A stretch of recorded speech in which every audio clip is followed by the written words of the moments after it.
जयपुर में 2 छोटे मासूम बच्चे और पत्नी की हत्या कर आत्महत्या करने के मामले में पुलिस अपना काम कर रही है, लेकिन राज्य सरकार इस पर मौन है। अब बात देश के अन्य राज्यों की करें तो कुछ ऐसे बड़े राज्य हैं जिन्होंने सूदखोरों के खिलाफ सख्त एक्शन लेना शुरू कर दिया है। एक राज्य ने तो अपने कई शहरों में मोबाइल नंबर तक जारी कर दिया है, जो कि पुलिस का है।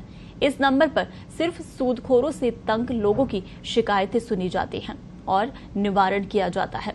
राजस्थान में भी इस तरह के मामले तेजी से बढ़ रहे हैं, तो यहाँ पर कम से कम एक फोन नंबर तो जारी किया ही जा सकता है। दरअसल राजस्थान में सूदखोरी कारोबार बेहद गहरी जड़ें रखता है और इसे काबू करने के लिए सालों पहले बनाया गया साहूकारी कानून सरकार भुला बैठी है। कानून के तहत हर साल ब्याज की दरें तय की जानी थी, लेकिन राजस्थान में ऐसा सालों से नहीं हुआ। राज्य में सूदखोरी के रोज नए मामले सामने आते हैं। सालाना हजारों लोग सूदखोरों से प्रताड़ित होकर पुलिस तक पहुंचते हैं, लेकिन उसके बाद भी सरकार का इस ओर कोई ध्यान नहीं। अब अन्य राज्यों की अगर बात करें तो आंध्र प्रदेश में जहां 2000 में बने मनी लैंडर एक्ट के जरिए ब्याज की दर केवल 2% निर्धारित की है, वहीं इधर तेलंगाना राज्य में आरबीआई के नियमों के अनुसार ब्याज दर लेने की मंजूरी है। इससे ज्यादा होते ही सजा का प्रावधान है।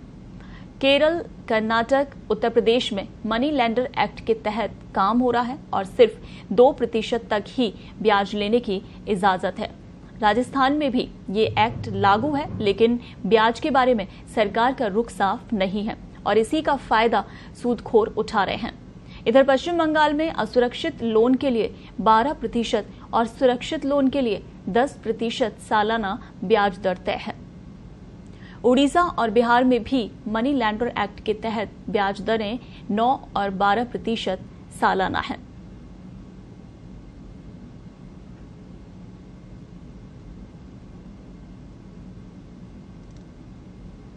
इस इलीगल मनी लॉन्ड्रिंग के लिए हमारे पास राजस्थान राज्य में भी प्रोविजन है।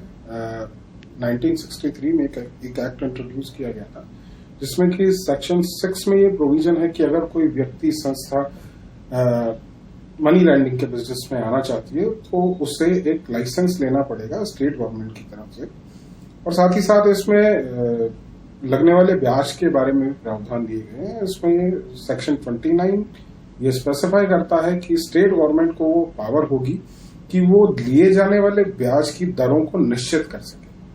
साथ ही साथ इसमें ये प्रावधान भी किए गए हैं कि अगर कोई व्यक्ति बिना लाइसेंस के, बिना प्रॉपर अथॉरिटी के ये कार्य करता है तो वह एक दंडनीय अपराध होगा, जिसे कि भारतीय दंड प्रक्रिया संहिता के तहत दंडित किया जा सके।